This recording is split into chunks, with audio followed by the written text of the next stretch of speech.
মানুষ কি জানে না তার সামনে জাহান্নাম অপেক্ষা করছে? মানুষ কি জানে না তার সামনে আগুন নিক্ষেপ করা হবে? মানুষ কি জানে না তার সামনে আগুনের গোলা কিভাবে আসতে থাকবে? এরপরেও মানুষ কেন শুধরায় না? কেন সে বারবার পাপের দিকে ধাপিত হয়? সে কি বুঝে না? সে কি জাহান্নামে যাওয়ার পর্যাপ্ত কারণ সম্পর্কে বুঝে না, জানে না?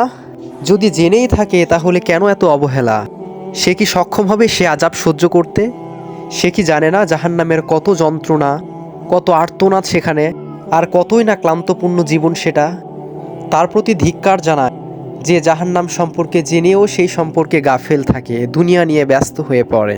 অচিরেই জানতে পারবে সে আসল ঘটনাটা কি। আর আফসোস করতে করতে সে তার আঙুল পর্যন্ত খেয়ে ফেলবে।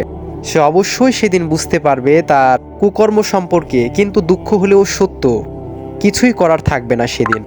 তাই হে আমার ভাই, পরিবর্তনের মধ্য দিয়ে নিজেকে শুধরান, নিজের অবস্থানকে পরিবর্তন করুন, সময়কে কাজে লাগান। ওয়াল আসর ইন্নাল ইনসানা লাফিল খুসর। আল্লাহ বলছেন, সময়ের কসম, নিঃসন্দেহে মানুষ ক্ষতির মধ্যে। তারা ব্যতীত যারা ঈমান এনেছে এবং সৎ কাজ করেছে, ধৈর্য ধারণ করেছে, অন্যদেরকে ধৈর্যের উপদেশ দিয়েছে।